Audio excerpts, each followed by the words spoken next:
Los buenos días a toda la República Dominicana, agradecido de su sintonía los domingos a esta hora de la mañana por Colorvisión y nuestro canal de YouTube Espejo 360. Doctor, buenos días. Buenos días, hermano, ¿cómo se siente? Muy bien, doctor, una semana interesante, 13 días nos separan de las elecciones. Bueno, ya ahí. Así es, todo ahora gira en torno al proceso electoral. Tenemos un programa interesante hoy. Es la esencia del pueblo dominicano. Así es, vamos a la semana 360, de regreso analizaremos los temas de la semana. No se mueva.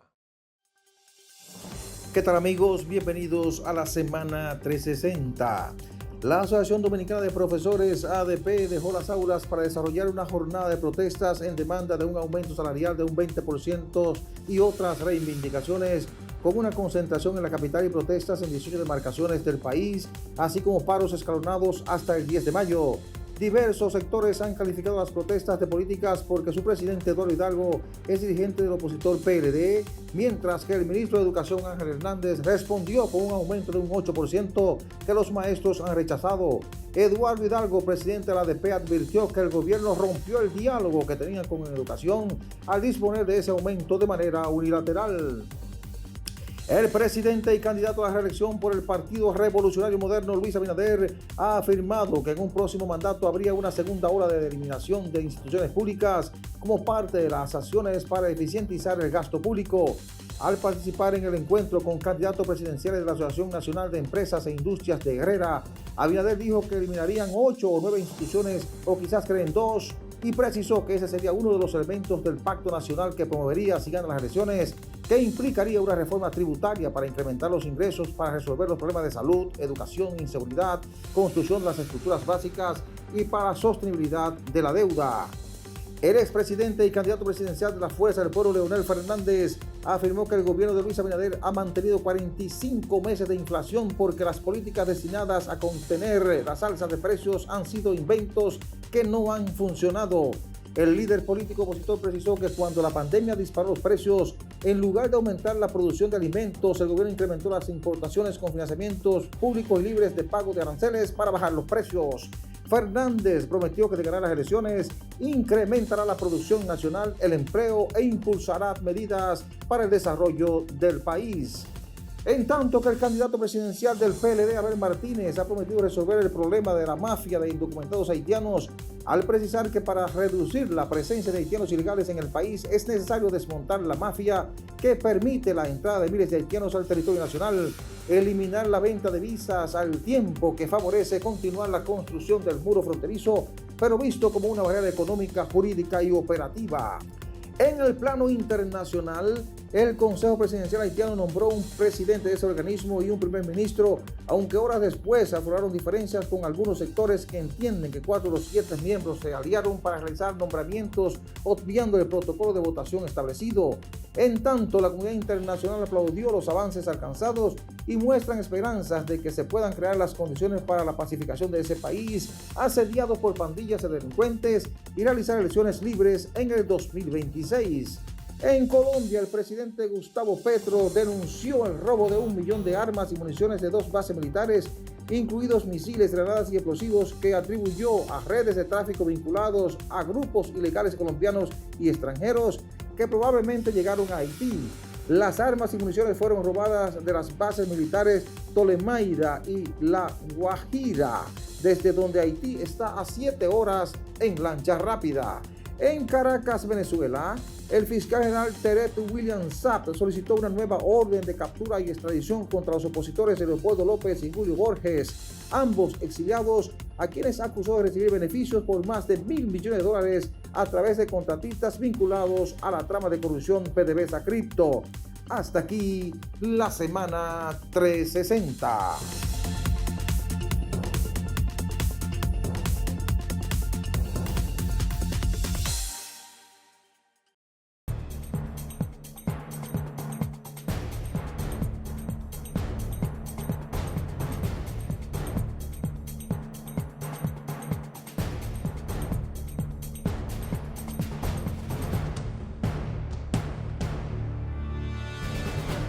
Como país, nosotros tenemos el privilegio de que cada 4 años vamos a elecciones en paz, en tranquilidad, sin dificultades. Puede que ocurran algunas deficiencias, algunos problemas, pero no son de preocupación para el sistema democrático. Sin embargo, nosotros queremos advertir, ahora que estamos a unos 13 días de las elecciones, que los líderes políticos tienen una gran responsabilidad en estos procesos. Tienen que cuidar muy bien lo que dicen, porque mucha gente que los sigue toma al pie de la letra sus pronunciamientos, sus pedidos.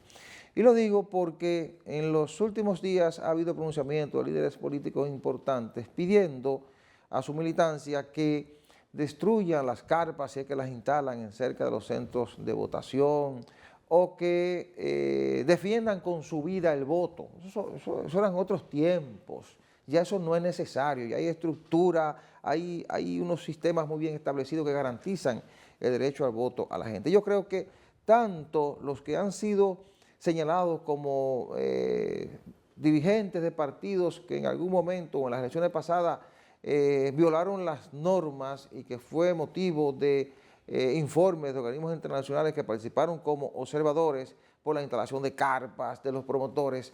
Esa gente tiene que colaborar, no instalando las carpas ni llevando a gente a hacer activismo en el entorno de los centros de votación. Y los demás no tratar de vender la idea, la necesidad de la confrontación, del enfrentamiento, porque eso no es buena consejera. Eso no es buena idea para una sociedad que añora la paz, que quiere la paz y que ha luchado por un sistema democrático en tranquilidad, en paz, un sistema democrático en que la gente pueda ir a votar, ejercer su derecho, irse a la casa tranquilo, con la confianza de que ese voto se va a contar y que se van a declarar los ganadores y que la sociedad va a seguir su vida normal sin ningún tipo de problema. Yo creo que eso es lo que estamos viviendo, doctor, y creo que es innecesario motivar la violencia en el proceso electoral. Mire, para poner en contexto a las nuevas generaciones, ¿verdad? Que no saben ciertas cosas, Sí. no se las dicen tampoco. Ajá. Yo soy un testigo de excepción. Desde el primer proceso electoral que hubo en este país, de la caída de la dictadura de Trujillo, que fue en el 62. Las elecciones fueron el 20 de diciembre. Yo tendría unos 14 años. Sí. Unos 14 años.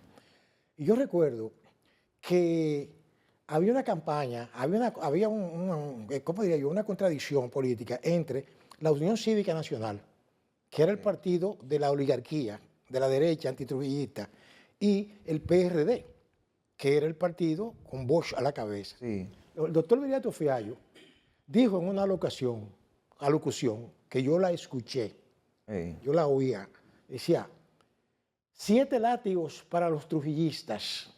Oiga usted, él basó su campaña en el trujillismo y eso es violencia. Sí. 7 látigos, pero resulta que, ¿cómo le contestó Bosch? Oiga, le contesta, borrón y cuenta nueva. Entonces todo ese voto trujillista se volcó a favor de Bosch. Sí. Muchos no quieren analizar eso, pero así fue. El triunfo del PRD en ese entonces se explica también por el aporte de ese voto. Yo tengo los datos, Sí. ¿verdad? De primera mano. Pasa el tiempo, el golpe de Estado, resulta que caemos en la intervención, ¿verdad? Las elecciones del 66. Unas elecciones que no tenían, ¿qué le digo yo? Una garantía mínima, tenía una tropa de ocupación aquí. Sí. Un candidato que era el candidato de las tropas del imperio norteamericano, que era Balaguer. Y Bosch, acorralado en un lugar, ¿qué hizo Bosch? Hizo un llamado a que fueran con palos y piedras a las elecciones. Eso está ahí, no es que yo me lo estoy inventando. Sí. Y eso fue otro error, ¿verdad? Pero pasó el tiempo porque era una situación muy difícil que estamos Sí, viviendo. eran tiempos diferentes. Muy difícil. Claro. Todavía claro. con tropas americanas aquí, Claro. que hasta se burlaban de la gente, que decían, Balaguer, 8 años, oye. Entonces, ¿qué pasa? Yo no lo vi, yo estoy hablando de cosas que yo conozco. Claro, Yo no claro. lo estoy inventando. Resulta que después de ahí, nosotros, gracias al Señor, a pesar del gobierno tan duro que fue el de Balaguer, Sí, en esos tiempos, todavía en los 12 años de Balaguer, se justificaba usted hacer un llamado a ir y a luchar hasta con su vida, Cierto, porque no había garantías de los Porque procesos, yo- pero hoy hay garantías. porque yo me inscribí en la Universidad Autónoma en el Sí, 68. Ya, sí. oye lo que le estoy hablando. Sí. Apenas 2 años después de la llegada. Entonces, ¿qué pasa? Que, sin embargo, nosotros superamos esa situación. Y llegamos entonces a qué? A una tranquilidad, a una paz social, con Sí. su bemoles, ¿verdad? Había líos en las elecciones, un tiroteo, una cosa. pero eso se ha ido quedando atrás. ¿Qué resulta? Que ahora viene este líder de la oposición y habla de destruir casetas. Que no deben instalarla, pues ya la Junta lo prohibió. Pero es que la Junta lo prohibió. No instalarla, pero tampoco provocar enfrentamiento. Pero es que yo escuché un importante dirigente del PRM, Sí. amigo mío personal, muy juicioso, que decía él, que hasta me sorprendió, un hombre tan joven, con esa madurez, me dice, él recomienda a sus compañeros que se olviden de eso, pero que no, él aclaró que no es un invento del PRM. No, eso ha existido siempre. Ahora, no la Junta decidió regularlo porque hubo una queja de los partidos políticos. No darle, oiga bien, para no darle leña al fuego, porque aquí el proceso, como yo le he dicho a usted, es que hay que buscar la forma de desacreditar las elecciones. Vean, hay una cuestión, hay como un pánico. Yo no diría que solo eso, doctor, sino que en el pasado proceso, en febrero, los organismos internacionales, los observadores, verificaron que realmente se instalaron carpas y que había activismo. Y bueno, se le sugirió a la Junta que había que regular eso, lo reguló. Entonces, si ya se reguló y aquí no ha habido problema en ningún proceso electoral, ¿por qué hay que incitar a la violencia? Mire, yo siempre recuerdo la palabra, que gracias a mi madre, que me enseñó mucho de cosas bíblicas para que mantuviera un buen camino, decía, sed justo lo primero si queréis ser felices. Duarte dijo eso también, pero él se basó en la Biblia. Sí. Entonces hay que hacer justicia, pero ese fue un modus operandi de todos esos partidos aquí, que establecieron eso. Sí, claro. Lo que pasa es que llegó el momento de olvidarse de eso. Bueno, y de hecho la Junta emitió un comunicado esta semana diciendo que esas cosas están reguladas, que la Policía Militar Electoral tiene las instrucciones de no permitir eso. Es decir, que los líderes políticos deben tener la tranquilidad de que eso no será un problema, pero deben manejar el discurso, porque hay gente que eso lo asume literalmente y te crea problemas el día de las elecciones. Además digo que no hay necesidad para instalar carpas. ¿Para qué? Claro que no, que no hay necesidad. Además, se la van a desbaratar. Sí. La Junta se la va a desbaratar, la Policía Electoral se la va a desbaratar. Entonces, debe colaborar lo que las instalaron en el pasado para no hacerlo. Sería un disparate. Todos los partidos tratar de no instalarse, ni de mandar delegados a activistas. Y bueno, saber que si lo hacen, están violando la ley y una disposición de la Junta, y la Junta lo va a perseguir. La Policía Militar Electoral lo va a perseguir. Exacto. Eso está claro. Y bueno, manejar un discurso de paz para que en las elecciones no haya dificultades. Nos vamos a la pausa.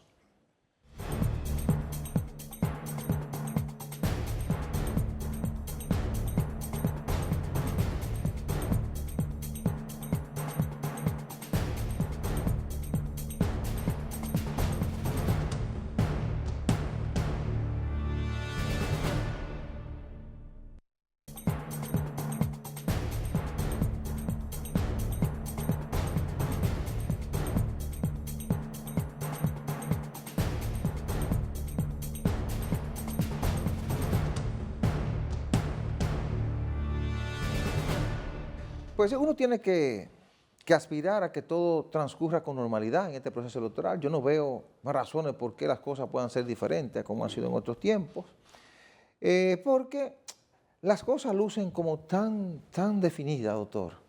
Yo observo a 13 días de las elecciones que aquí vamos a un proceso electoral en el que todas las encuestas están proyectando que el presidente Luis Abinader va a ganar con un amplio porcentaje.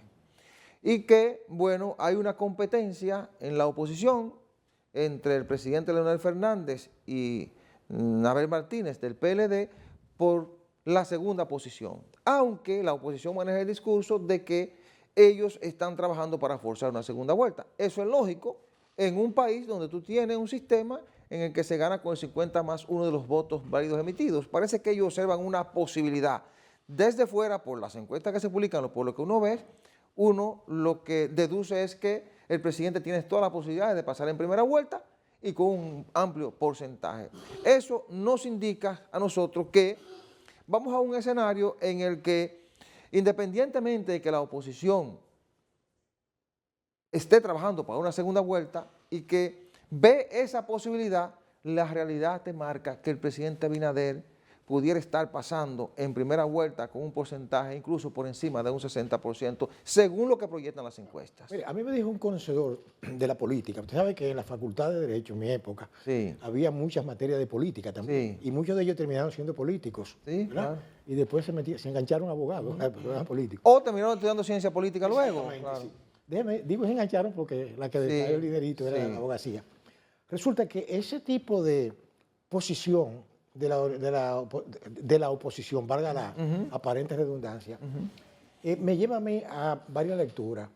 Por ejemplo, lanza lo que le llama un amigo mío, politólogo, un mensaje a la psicología electoral. Oiga lo que le habla de psicología electoral. Claro, claro. Que dice, bueno, esto es un discurso derrotista, lo que implica que si piensan que van a perder, que no van a alcanzar nada en la primera vuelta, admiten que podría haber la posibilidad de que se vaya en la primera vuelta el candidato oficial. Pero si se lucha por un segundo lugar, un elector que no esté comprometido con ningún partido, que es la mayoría, podría decir, bueno, pues si estos van a perder, yo mejor ni voy. Muchos dirían, no voy a ir. Y otros días, déjame votar porque va a ganar. Este país es así. Sí. Entonces, otra lectura que yo veo es que esa es una lucha desesperada por sobrevivir. Es como cuando alguien se está ahogando, que se agarra de lo que sea. Sí. ¿Usted comprende? De lo que sea. Entonces, ellos lo que están buscando es quién va a quedar en segundo lugar.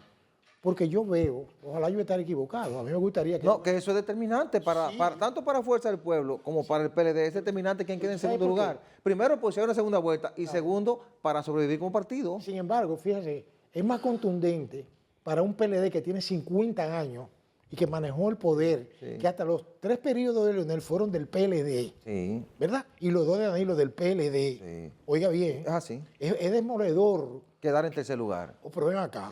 Entonces, yo me imagino que por ahí ellos tienen que estar dando mente. Por eso era que Danilo Medina decía, hay que trabajar para ganar las elecciones o ir a una segunda vuelta. Él no dijo que en segundo lugar. Claro.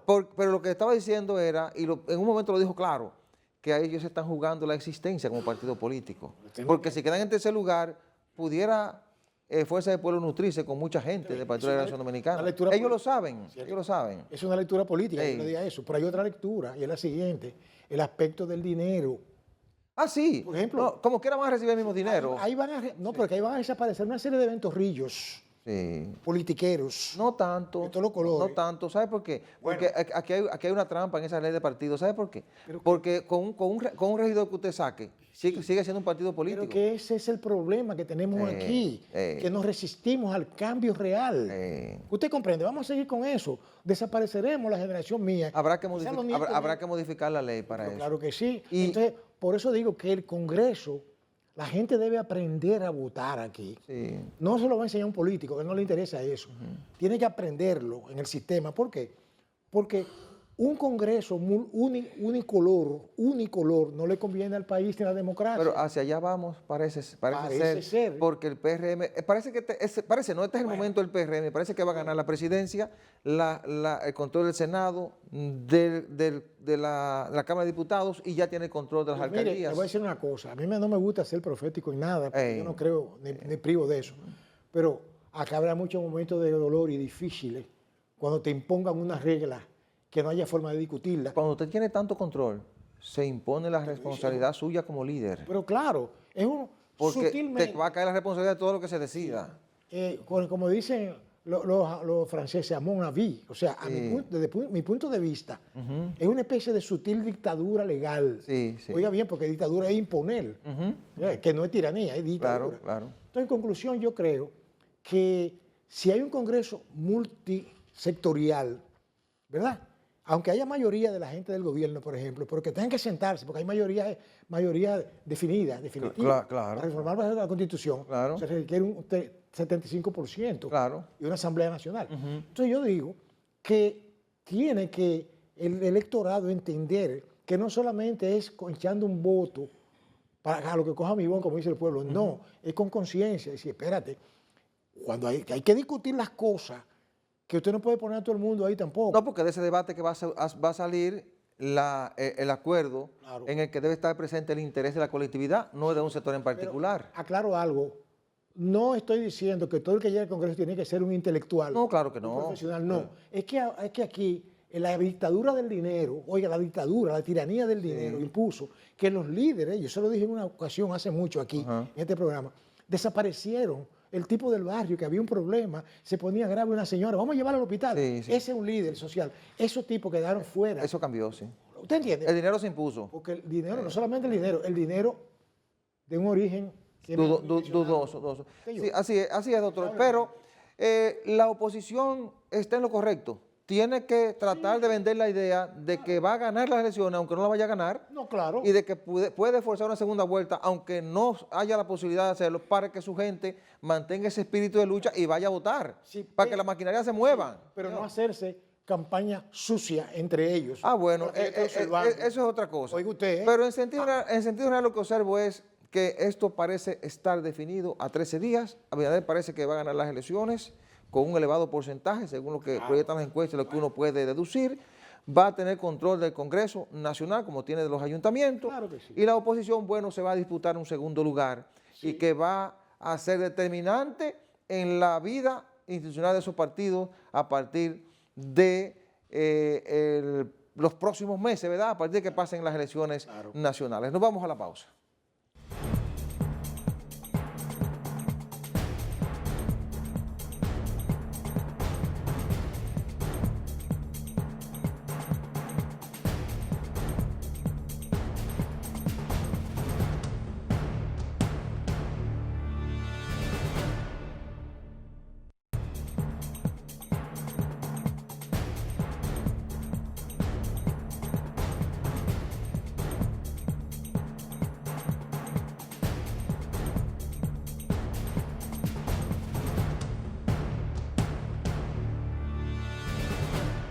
El comportamiento tanto del oficialismo como de la oposición en las elecciones del 19 de mayo va a ser determinante para lo que viene después de las elecciones. ¿Por qué lo digo? Porque tanto el oficialismo, es decir, el presidente Luis Abinader, la gente del PRM, como la oposición política están conscientes de que el país necesita una reforma fiscal estructural, integral, pero además se necesita una reforma constitucional que también la están promoviendo y una reforma en una serie de áreas que necesariamente va a implicar del consenso de todos, independientemente de que el PRM gane el control absoluto, como decíamos en el segmento anterior, independientemente de que gane el Senado, de que controle la Cámara de Diputados, de que gane la presidencia, de que tenga el control del ayuntamiento, va a necesitar el consenso de diferentes sectores, porque la reforma fiscal que se necesita es una reforma que tiene que estar muy enfocada en lo que demanda el país para garantizar los niveles de crecimiento y desarrollo como país, que lo están advirtiendo los organismos internacionales. Y eso va a implicar el concurso de empresarios, de las iglesias, de la sociedad civil en sentido general, de los partidos políticos, del gobierno, es decir, de todos los sectores, poniendo sobre la mesa lo que más debe importarnos, que es el bienestar de la sociedad dominicana. Bien decía, por ejemplo, el Fondo Monetario Internacional en un informe hace poco, que el país necesita reformas para garantizar la estabilidad de su economía y garantizar el empuje necesario para convertirse en una economía avanzada. Somos una economía que nos hemos desarrollado, pero necesita una economía más avanzada para un país que ha tenido un crecimiento exponencial, extraordinario, es el país de mayor crecimiento, es uno de los mayores crecimientos en América Latina. Entonces, en función de eso, hay que pensar bien en no maltratar a los demás, en ir a un proceso electoral en paz, en tranquilidad, sabiendo que después del 19 de mayo existe y existirá la República Dominicana y que todos tendremos que ponernos de acuerdo para decidir lo mejor para la República Dominicana, doctor. En eso tenemos que pensar. Y si un partido tiene, y en este caso me refiero al PRM, tiene control absoluto, tiene que saber los niveles de responsabilidad que tiene a partir de ese momento, porque si lo decide todo de manera unilateral, toda la culpa va a recaer sobre ellos. Mire, hay un refrán popular que yo escucho desde mi juventud, que dice así: de buenas intenciones están pavimentados los caminos al infierno. Ajá. Y eso es cierto. Porque mire, es muy bien, muy bonito cuando plantean teóricamente una reforma estructural que beneficia a todos los sectores, fundamentalmente a la comunidad. Pero es que yo me pregunto, si los que se están beneficiando de este desorden, que son las élites, esas grandes empresas, incluso aquí hubo empresas en el pasado que cobraban sin trabajar. Doctor, pero no lo ponga tan pesimista. Sin poner un dólar. Aquí no hay desorden, doctor. Lo que estoy hablando. Aquí Entonces, no hay desorden, doctor. no. Usted sabe a qué me refiero. Ey. Desorden no es que haya un lío en el parque, no. Desorden es que, por ejemplo, a una compañía que iba a dar energía eléctrica está apagada y hay que pagarle 40 millones de dólares por estar apagada. Eso yo no lo puedo asimilar, porque a usted y a mí nos afecta. No, claro, sí. ¿Te entiendes? Pero eso no existe ya. Aparentemente, pero hay otras cosas que sí. Por ejemplo, lo que yo quiero decir con esto, yo no quiero entrar en lo que le llaman la chismografía política, Sí. pero sí que eso habría que explicárselo bien a la comunidad. Sí, yo sé a qué usted se refiere. Hay que quitar exenciones a sectores que Pero- se les dio en un momento porque eran determinantes Pero no para el crecimiento económico pero no solamente y ya no lo eso. necesitan. Es que el Estado- Hay que revisar una serie de, Oiga, no, de es que facilidades. es que mire, yo por mi humildad y mi origen social, nunca me gusta decir, yo sé, he oído decir, Ajá. pero es que este Estado, yo estoy oyendo desde que yo estaba en la Facultad de Derecho, con aquellos maestros de esa época, decía que el Estado es demasiado grande aquí. ¿Usted comprende? Y hubo uno que decía, el gobierno es un mal necesario, porque mientras más pequeño es el gobierno, mejor le va a la gente. Cuando digo pequeño, me refiero a que hay demasiada burocracia. Sí. Entonces usted encuentra aquí, no funciona la justicia. Por más que me digan a mí, yo tengo más de 40 años en la abogacía y dejé eso, que eso no funciona. Eso no funciona. El que me diga a mí que funciona, que me lo demuestre, porque eso no funciona. La justicia dice en la Constitución que es gratuita su concesión, sí, pero es onerosa en su aplicación. Entonces, si un pobre le pasa una desgracia, no tiene acceso, porque tiene que buscar 30, 40, 50 mil pesos para una querella, por ejemplo, y darle seguimiento. Entonces, lo que quiero concluir con esto es que aquí hay una serie de cosas que tienen que ser tomadas en cuenta para no recargar tanto, ¿qué diría yo?, la carga económica y social para el pueblo, que es el dueño de todo. Bueno, pero que no se supone que eso es lo que se va a hacer. Bueno, Uno supone pero- que eso es lo que se va a sí. hacer y además para que la economía sea más equitativa, que ese exacto. nivel de crecimiento que tú tienes a nivel macro, también tú lo recibas a nivel micro, a nivel de los estamentos más bajos de la sociedad. Yo le voy a decir una cosa. Uno aspira a que sea así. Exacto, yo le voy a decir una cosa. Yo sé que usted me conoce bien, Sí, más de 20 años sí. de amistad.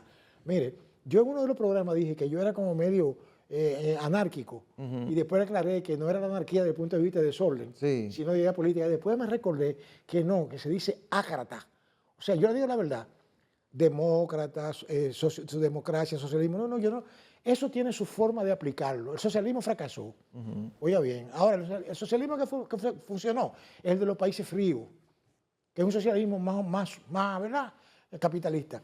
Pero en estos países como el nuestro, hay demasiado carga para los bolsillos de la gente común. Y hay poca carga para los bolsillos de los que lo tienen todo. Ese es un problema. Entonces habría que reformar de manera estructural. Y no es verdad que el que tiene en sus manos la capacidad de reformar se va a aplicar algo que no lo beneficie a él. Bueno, estamos, es lo que yo estamos, pienso. estamos en un punto en que hay que tomar las decisiones que son dolorosas para esos sectores que se han beneficiado siempre. Eso es lo que yo pienso. Entonces, Y si ellos tienen- pero estamos en un punto en que si queremos que el país realmente siga los niveles de crecimiento, hay que poner un corte. Cierto, pero el que se está beneficiando de eso, no le interesa que eso se corte. No, porque el que se está beneficiando no es el que lo va a decidir. No están entrando en detalle. Oye, Eso le corresponde a lo que nosotros elegimos. No es que lo va a decidir, tienen que entender si quieren seguir viviendo en una sociedad con niveles de crecimiento, de desarrollo, tienen que entender que llegó la hora de esa reforma. Además, este crecimiento bestial que se dice en los números que ha tenido el país, no justifica que haya una serie de falencias aquí, salud pública, ¿verdad? Un desastre en el sentido del acceso a esa ¿usted comprende? Ahí se ha quemado la clase política. Pero claro que sí, Ahí o se ha sea, que no quemado. vengan con cuentos a mí como, yo lo digo, Eso hay que resolverlo. como yo no tengo que proteger a nadie, yo nada protejo la verdad. Ahí se ha quemado la clase política. Sí. Lógico. Vamos a la pausa. No.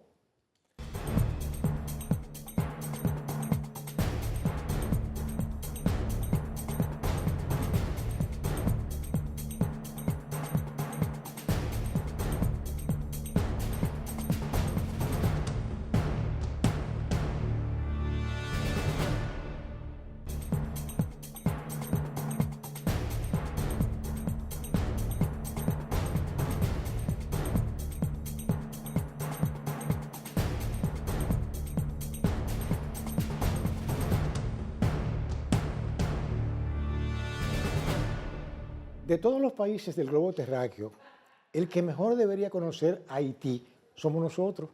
que compartimos, ¿verdad?, la isla. Sí.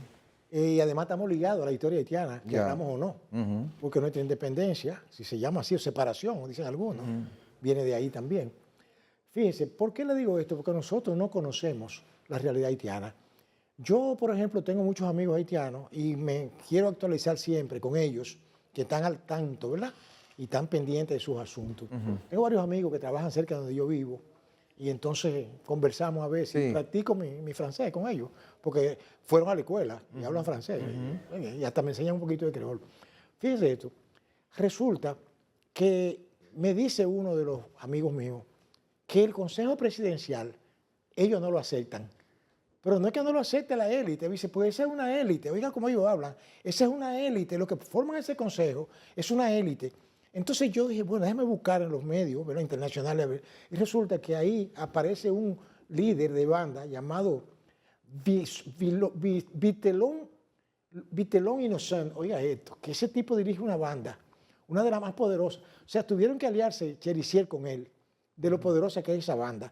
Entonces CNN le hizo una entrevista, yo la estaba buscando y la estaba mirando, ahora el 18 de... Sí, yo la vi, yo la vi.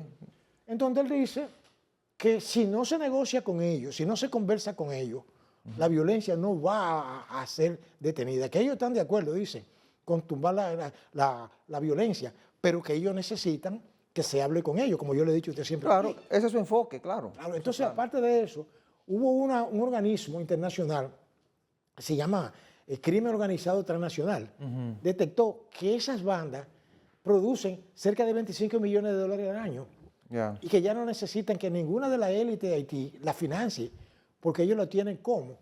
Con los secuestros, con los peajes que cobran, que por aquí, toda esa actividad delictiva lo lleva a ellos a tener fuerza. Entonces tienen dinero para comprar todas esas armas. Sí, pero eso es así. comprende? No está en discusión, las bandas haitianas tienen mucho poder. Incluso Claro. ese líder de banda que usted citaba, que en una Sí. entrevista a CNN decía que incluso mucha de la gente que está gobernando lo patrocina a ellos. Pero Les dan las órdenes para no, que ellos hagan no lo necesitan. les dan las órdenes para que hagan lo que ellos hacen. Y ya Claro. no lo necesitan porque ya tienen mucho poder. Ahora, lo más importante en todo esto, doctor, es que en medio de ese desorden y de esa situación, Claro. en Haití hubo sectores que se puso de acuerdo para elegir un consejo presidencial. Ahí están los partidos políticos, ahí está la iglesia, el empresariado, y en combinación con el CARICOM y la orientación de Estados Unidos, se pusieron de acuerdo, eligieron un consejo presidencial, porque alguien tiene que dirigir Haití. Claro. Eligieron un consejo presidencial. Ese consejo se puso de acuerdo, eligió un presidente entre ellos. Eligieron ahora un primer ministro interino. Cierto. Y ahora, entonces, se abocan a elegir un jefe de un consejo electoral, pero falta la parte más importante. Y es que a partir de ahora ellos tienen que seguir dando muestra de que son capaces de ponerse de acuerdo, por lo menos en lo mínimo, para que la comunidad internacional pueda apoyar en la misión de pacificación. Pero hay una pregunta Porque fundamental. sin la pacificación ahí no hay nada. Pero hay una pregunta fundamental que debemos insistir en ella. Ajá. ¿Quién va a desarmar esas bandas? Bueno, la policía haitiana.